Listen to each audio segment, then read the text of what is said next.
Greetings, beloved Star Child Rising. You are in Christina's Corner, and I am Christina. Welcome back to the podcast. And as I said from day one, this show is all about love and healing.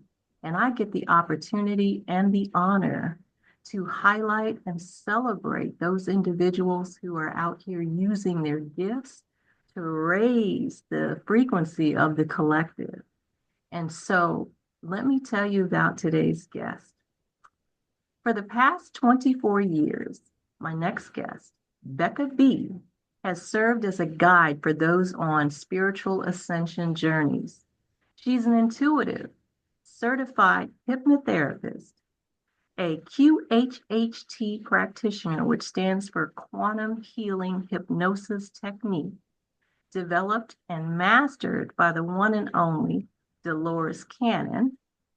She's an EFT practitioner, which stands for Emotional Freedom Technique, also known as tapping, I believe, and NLP practitioner, Neuro Linguistic Programming, Human Design and Evolutionary Galactic Astrologer, Soul Guide, and Massage Therapist. She primarily works with healers and light workers, offering support and clarity. So if this resonates with you, stick around. Or if you're even curious, as we learn more about this amazing person, don't worry, I'm going to put her information in the description so you can just sit back, relax, and enjoy our conversation. Welcome, Becca Bee. Such a blessing. What a beautiful intro. I just am so honored to be here with you today. Thank you. I'm so honored you were able to make the time. I know that you're very busy. You're doing a lot of work out here, great work, and I appreciate you. I'm grateful for you.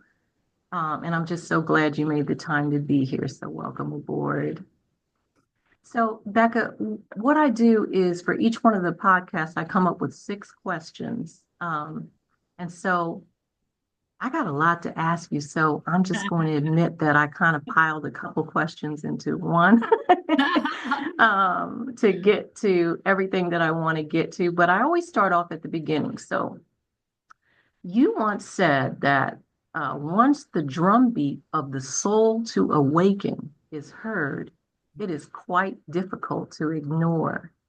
Indeed, this rings so incredibly true for so many. Can you please share briefly how and when you heard your soul's drumbeat call and decided to act on it? Mm.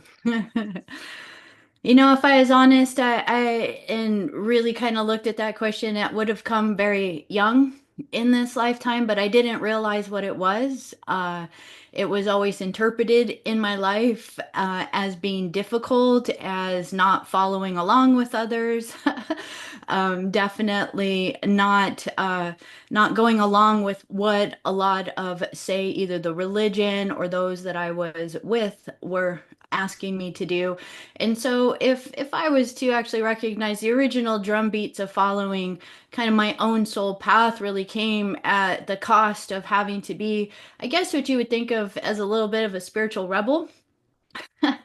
And within that, even exploring my own connection to source, my own connection to what is the divine. And through that, I'm very transparent on my YouTube channel and the different things that I share, that I've gone through what is referred to as an indigo type 3 path. This is a very challenging path. It has a lot of ups and downs and twists and turns. And so through that, every single one of those has given me an opportunity to find the divine and the spark within it. And I would say my initial place that I really had that awakening was probably about the age of 17 and a half, 18 years old, where I had a distinct recognition that what I was manifesting was absolutely coming into fruition exactly how I had dreamed it up. It didn't mean everything was really easy after that, but that was the moment that I made that decision to follow that drum beat and pack my suitcase and move to the Hawaiian Islands by myself at that age. And as that happened, that was just the heart opening. That was just the beginning. The guides have just been so loving with me, so gentle with me, despite all the bumps and bruises along the way, which have made me stronger. I've always felt that their presence has been there and has never left my side to today. Thank you for sharing. Thank you for sharing.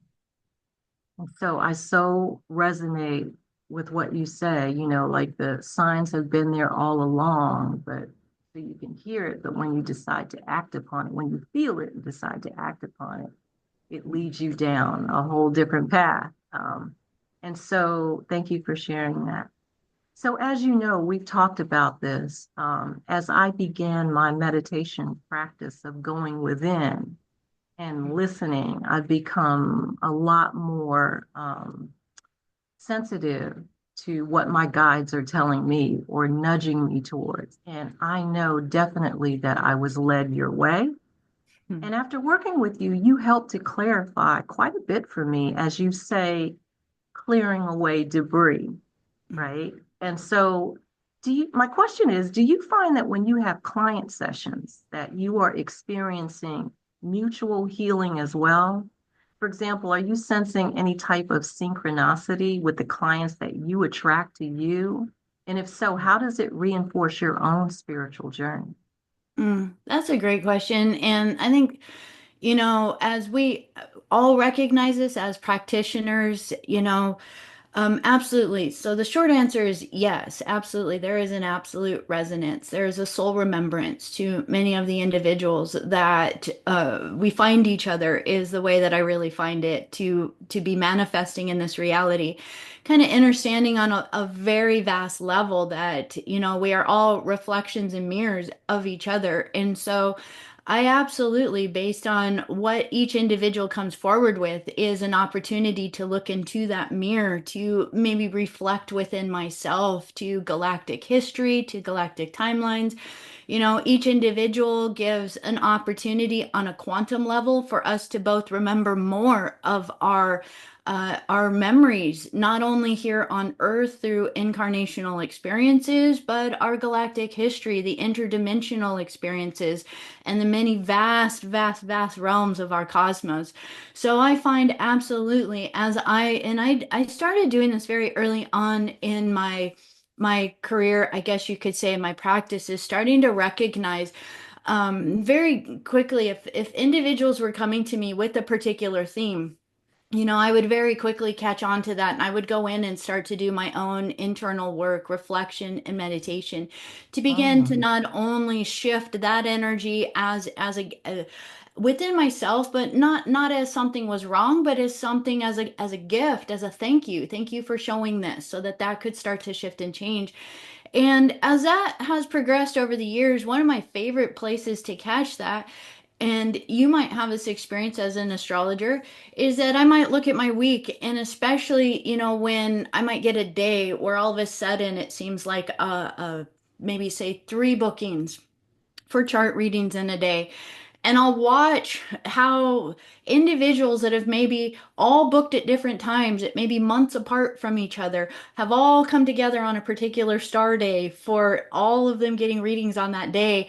And it just blows me away every time of the levels of synchronicities, the levels of the ways that it just feels so divinely perfect. Like it isn't just some happen chance that those would say be the three individuals that I would be doing sessions for on that day. And so, yeah, absolutely. There has not been a moment that I've stopped kind of looking at that, because I feel like when we can look at the mirror of our reality and how it's showing up for us, we're seeing our sacred geometry. Is it flowing the way we want it to flow? Is it seamless? Is it easy? Is it abundant? Is it joyful? Is it vital? Is it fun? What is in the reflections of the mirrors? And then we just get to dance and play with that along the way. So, absolutely. I definitely receive as much of a gift from each of the beings that I get to connect with as I hopefully can give back in return through the sessions. thank you. Thank you for sharing that. Yeah, I experienced that too with my clients and with other healers and light workers that I talk to. It's the same kind of thing. It's like there's a reason that your clients are coming into your life when they do. And it's always, it shouldn't be, but it's always like, hey, Mm. wow, oh, that's what this is. Okay. So thanks for sharing that. You get so deep. I love it. I love it. And you are the one, after working with you, that inspired me to look deeper into galactic astrology, which I didn't even know it was something I was seeking. And so I would spend hours and hours and hours looking at a chart and my chart and wanting to go deeper and deeper and deeper. And so once I had a reading with you, it was like, this is the next step I've been looking for. So I really appreciate that. Thank you. Mm. Yeah. Okay, number three. Um, I've seen some of your YouTube videos, and you seem to have quite an elaborate daily practice with meditation, clearing, and discernment of energy around you. And especially with the apt up energy that we're experiencing on this planet right now. Can you share some examples of your daily practices, such as like, do you have certain gems that you keep around the house? Do you burn incense, sage? How do you clear your house? How often? And any words of wisdom? Mm. I love this one. This one could probably be an entire episode, right? Absolutely. The way that I kind of have a perception of existing within this lifetime is that my day starts when I go to bed. So that is the beginning of my Mm. day, is when I go to bed. Therefore, I set my energy in my space before I go through all my routine to go to sleep at night. The evening practice might vary a little bit. It could vary between a mantra activation. There are a lot of mantras that I have a lot of love working with that are activating particular energies within the fields of creation. And so some of those activations might be 101 day activations or 41 day activations or something like this. And so there are different times where before bed it might be a mantra. Currently, my evening practice for before bed is actually breath work. Breath work, going into interdimensional planes, having communications with the guardians, with the guides from whatever is being shown, journaling that before bed, and then setting that as the start of my day, so to speak. Waking up in the morning, one of the key things that I really encourage individuals to do is to wake up, set up a ritual where either you light a candle or do something that is ceremonial to you, but that moment is when you actually make a declaration within your heart to connect to your guardian council and your team, that you're saying, here I am, I'm showing up for work today. What is the briefings of what's going on in the planet, maybe the solar system, maybe the galaxy, the inner dimensions? What is the best way that I can be in service? And that every day is a devotion of surrendering all of me to the divine and this higher purpose, that I might be a vessel, and that within that energy just flows from the morning I wake from the moment that I awaken into taking action, and into the moment I'm setting myself up for the next day. And so within that, throughout the day, it can very much vary. Some of my power objects are my mala. I do have some crystals that I work with on a regular basis, but a couple of years ago, I really started getting the nudge from the guides to start taking my crystals and gifting them all back to the land. So I have them strategically placed in beautiful grids around the property and different places that we Mm. have traveled. Primarily, really kind of setting that energy. Not that I don't still have some crystals. My main one is I do have a record keeper Lemurian crystal that I've had for many, many, many, many years, that I work with, that I hold and carry. Other than that, probably shungite and tektite are probably my two favorites for clearing energy. Other than that, and I'll even show these, I just have these with my beautiful Kali statue that I have right here, is going to be Moldavite and the Centimani stone, which are very high vibrational and beautiful. They really work beautifully together. So I have these here as a beautiful just kind of divine energy, but I don't really carry them around so much. So as far as incense and those kinds of things, Nag Champa has always still been my favorite. I don't necessarily burn it in the house, usually out by the sacred fire.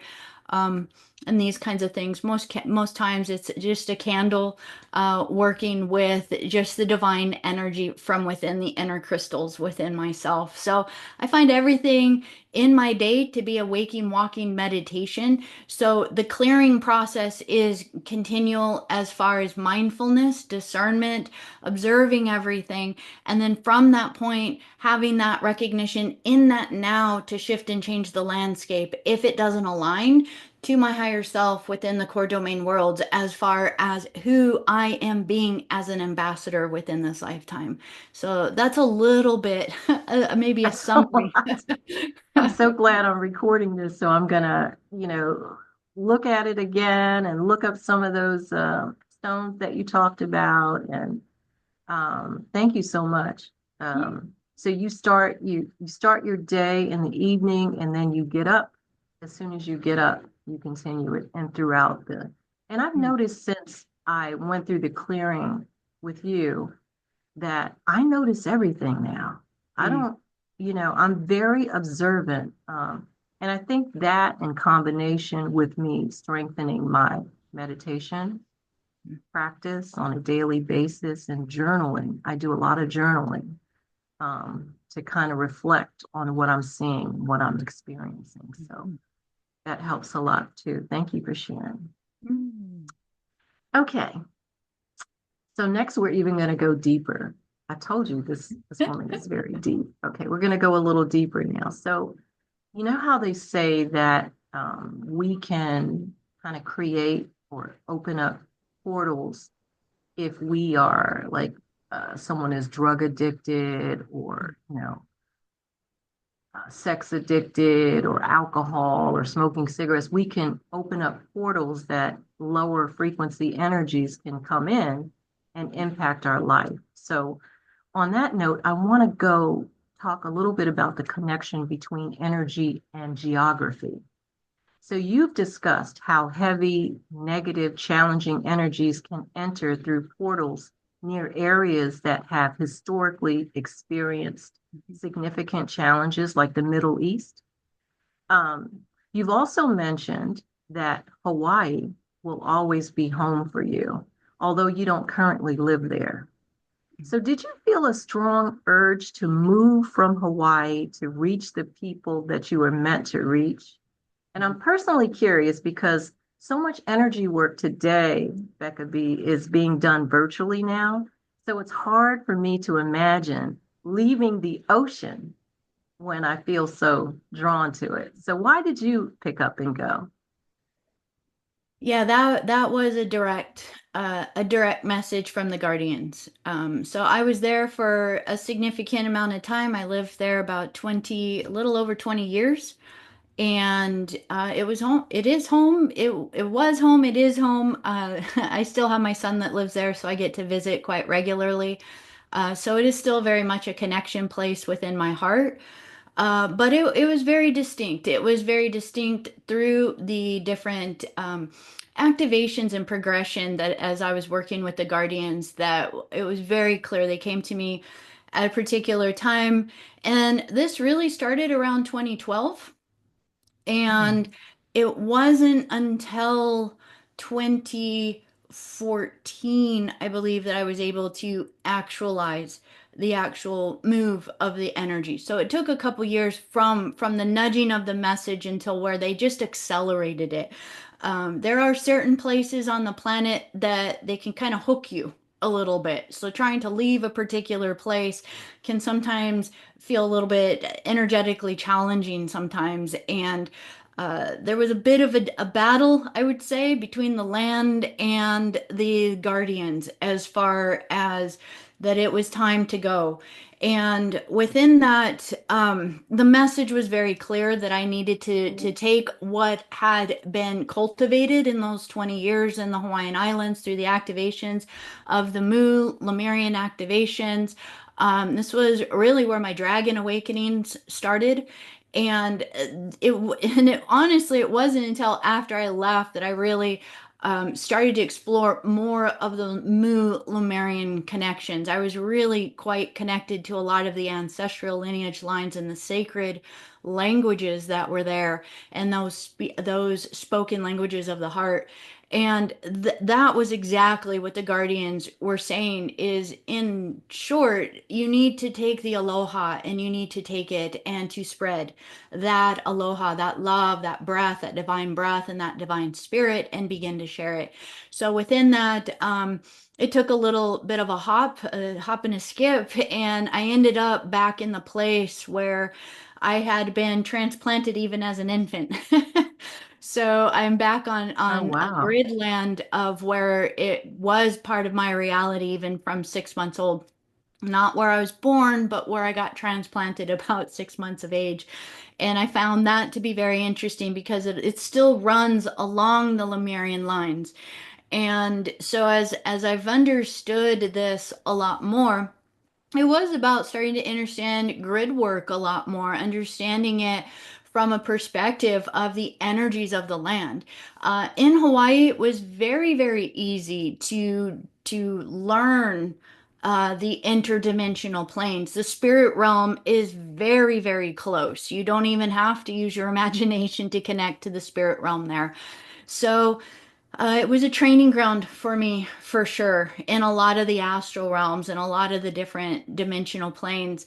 So kind of tying this in. So yes, the love of the land and the love of the energy is absolutely there, but we get asked to move at different times because there's many different places on the planet that we may have multi lifetimes or Stargate connections to. And I'll tie this in this way because there was a particular time, and it was probably around the early 2000s, that the activations of the 12th Stargate were happening for me. And I didn't understand the idea or the concept of the 12th Stargate at that time. How one of the Stargates is in the Hawaiian Islands, Kauai specifically, but also, connections to Maui where I was, but that the other Stargate connection for that 12th Stargate was in Massiger, France.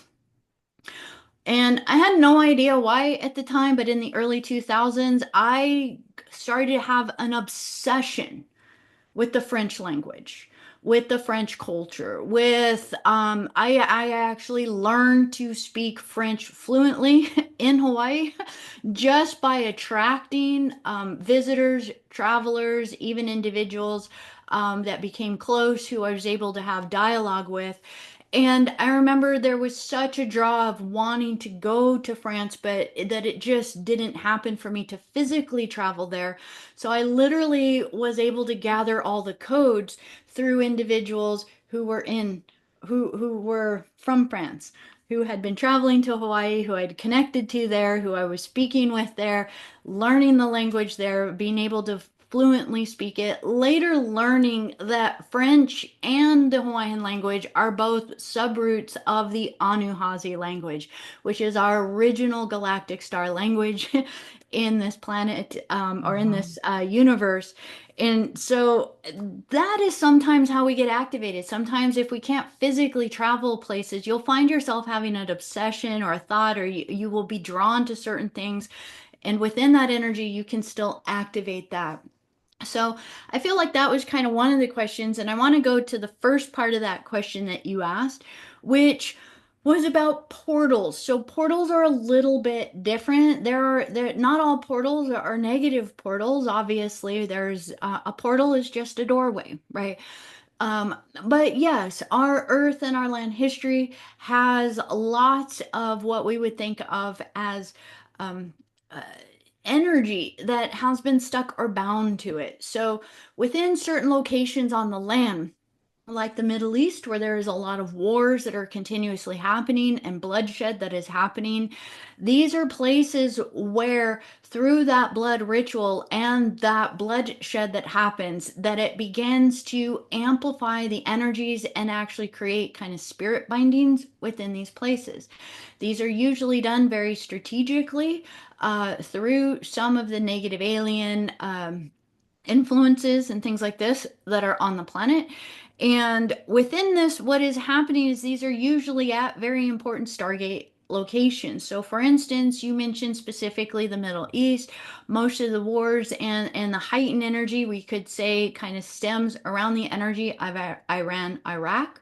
Well, this is the 10th Stargate. This is a Stargate that connects to Pluto. This is a Stargate that connects to Vega in Lyra. This is a Stargate that connects to our connection that merges a chakra energy within us from our lower stations of our identity into our Christ avatar God self that allows us to embed our 12 strands of DNA. So this is a very strategically hijacked Stargate because it's very, very important. And it is one that there's been battles over it from many different types of races over the technologies that are there and the access points of that Stargate for what it means for who controls it. Now, within this, as we have guardian races that are starting to really reclaim a lot of our sacred stargates, this is where the ascension of our consciousness starts to come back online. So as we look at that in one context, a secondary context is going to be that you mentioned the idea of alcohol, cigarettes, drugs, these kinds of things. This is also going to be negative thought forms and these kinds of things. Well, these are emanations of what we would call the archons. The archons are astral level beings. They are not incarnate beings. They are more of what we would think of as thought consciousness beings, but they are very potent. They are very powerful. They are the ones that have been attempting to hijack the planets. They are the ones that have been misusing the moon, the subconscious energies of the moon, and primarily utilizing the moon as a satellite into our consciousness in a negative way. And so, one of the things that I have a really huge passion for is reminding humanity that we are solar beings. We are the sacred sons. We are solar beings. We are of the raw emanations.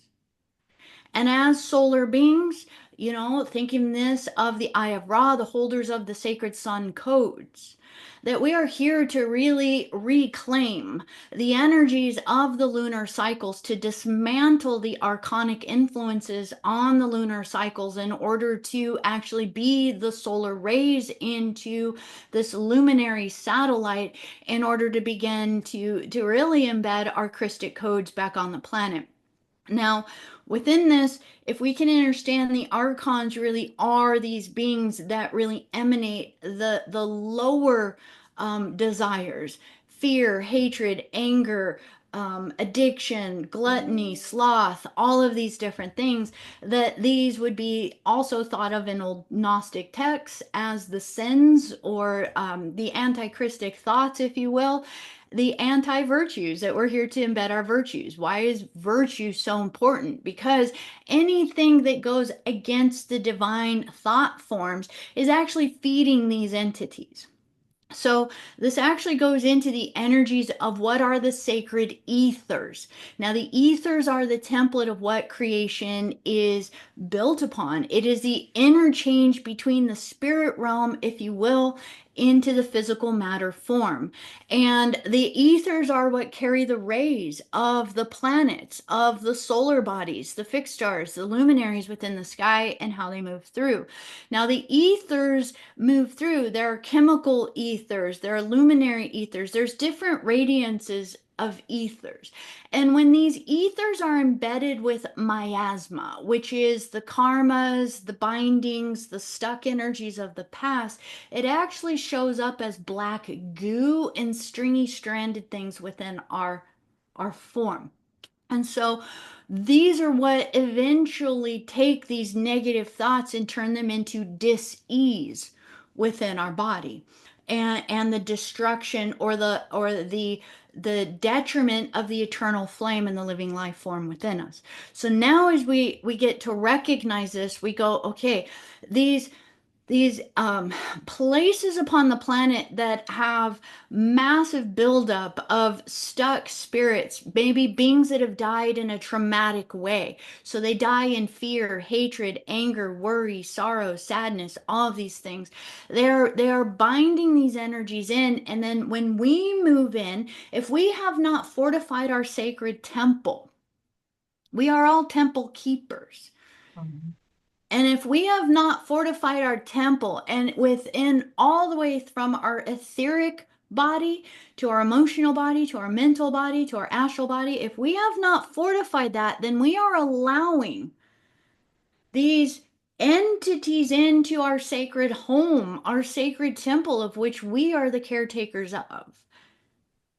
And then they can begin to infect our thoughts. They can create depression, sadness, lethargy, all of the different things that make us feel helpless, hopeless, and powerless, and which the archons feed on for the control programs that which keeps humanity subservient or looking for a savior to come and fix things. Whereas we are the saviors, we are the ones that have come. That we're looking So for, right? yeah, so that is how many times these portals affect us, is that yes, there are embodiments or pockets of these energies.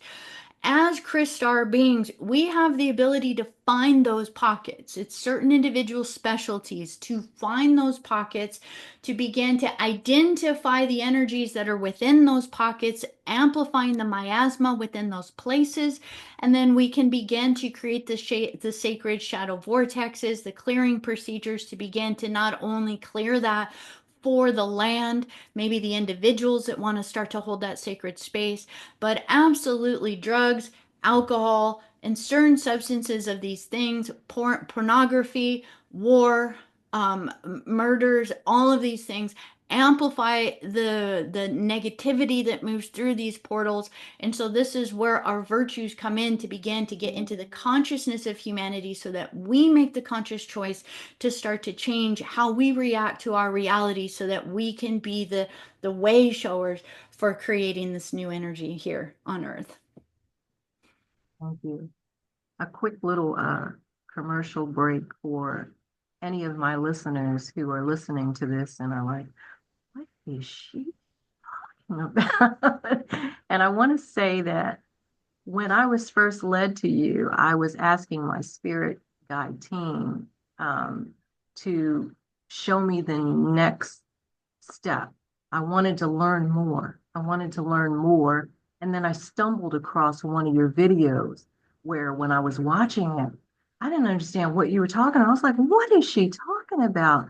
But then, right when I was getting ready to move to something else, you started talking about just what I wanted to learn about, and that was the Egyptian deities. You started talking about sacred geometry, and then I was like, oh, I'm supposed to, this is what I'm supposed to. And then I promise you guys who are listening, she is a natural educator. So she has lots of information on her YouTube channel, on her website, which I will leave the information for you.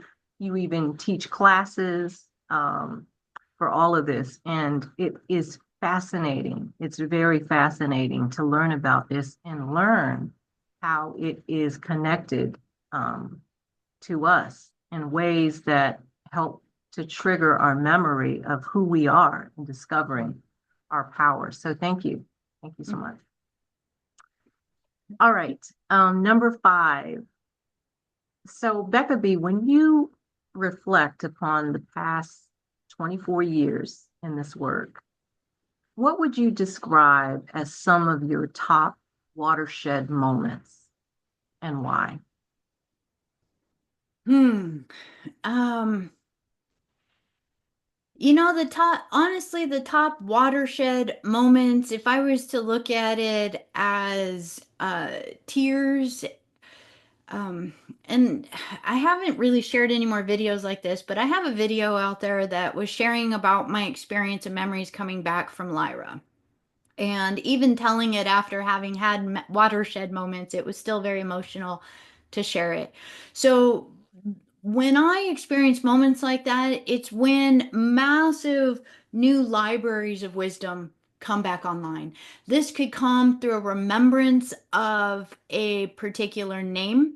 So, the way that my guides work with me many times is I will be deep in a meditation, and all they will do is call out a name, and that's it.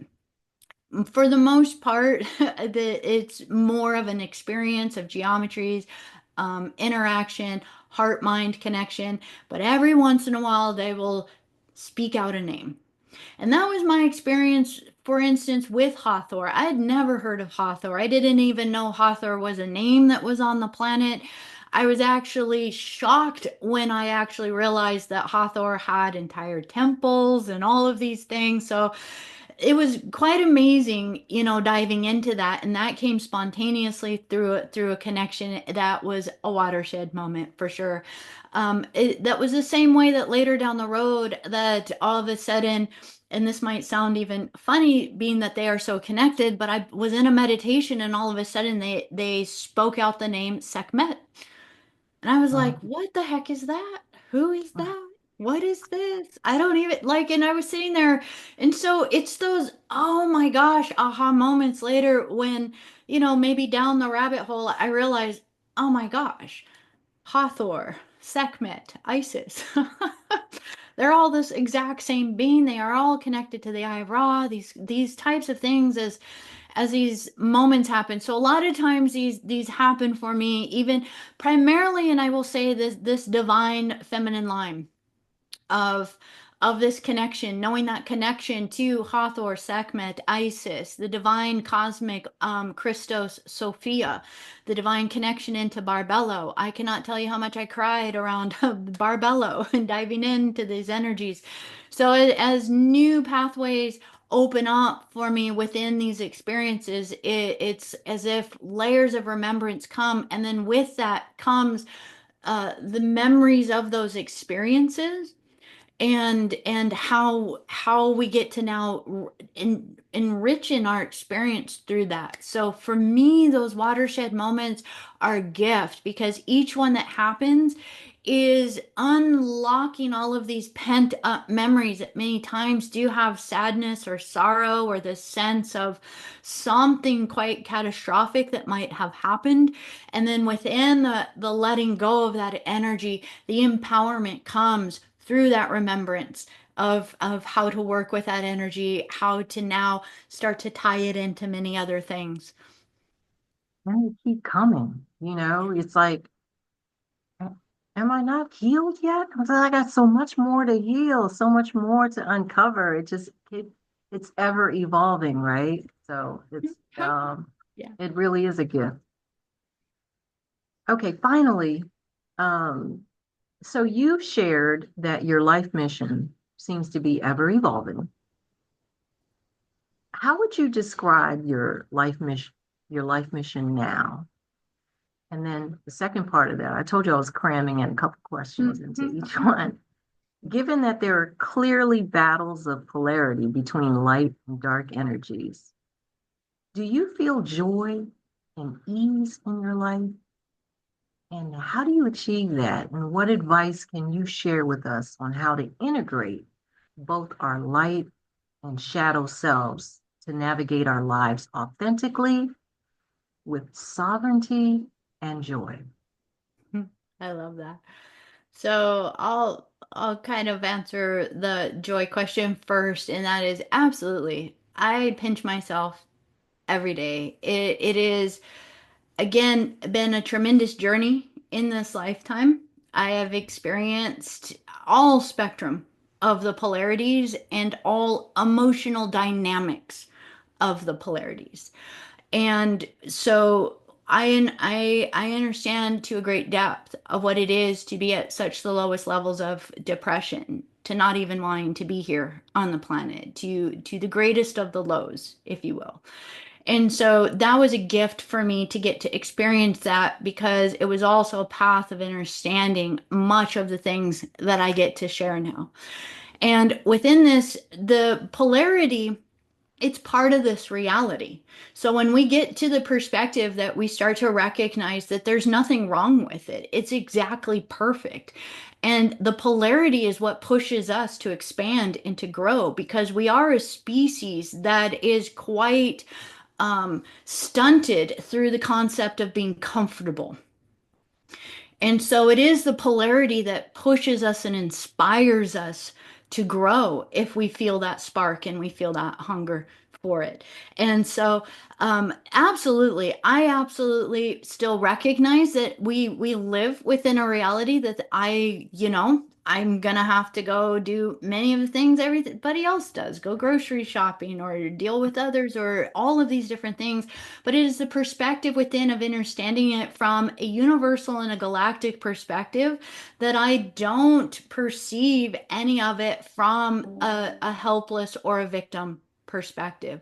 That one of the main things that we work with in the courses, the classes, and in the membership group that I have is dispelling and deleting the victim victimizer program.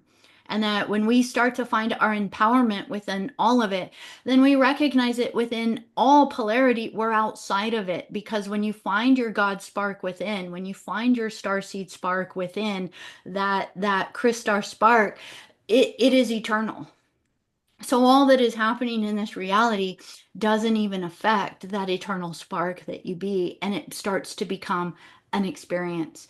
So as I see my path evolving, going to your first question of how do I see this path progressing or where is it, I start to find more and more the joy, the happiness, the absolute Mhm. blessing that there is in being alive, that it is a blessing, that every experience, even heartache, and that heartache is actually one of the greatest gifts that we have because heartache shows you how much you can love and how much you can even open your heart more to love more from an unconditional, non judgmental place. And that when you can begin to open up this place, there starts to be such a love for how short our life is and that there's very, very, very, very little time that we have, even if we live to 100, it's hardly any time at all to really be that gift for humanity. So the way that my path has evolved is that I literally spend probably close to 16 to 18 hours a day working with all of my passion, all of my heart, and all of my love. I don't even see it as work, but it can feel like it sometimes when dealing with computers, but that the passion is to how to share everything that I can share within this lifetime. That my evolution is moving not so more into me and my development and who I am, but me has gone aside and my entire path is how can I leave a spark, a mark, or gift as a legacy for future generations to have absolutely everything I can hopefully gift before my time comes to leave this body. Mhm. Wow. Thank you so much. I so appreciate you taking time to do this interview, and you definitely reached deep inside and gave everything that you have to this interview and what shared whatever you wanted to share. It came out. You didn't hold anything back, and I so honor you for that, Becca Bee. I really do. Um, as you are, you know, helping to uplift our humanity. So appreciate you. And I hope that we can do it again um, to continue this. And so for those of you watching, her information is in the description of the video. Should you want to get in touch with her? And until our next podcast, love and light to you. Thank you, beautiful. Thank you.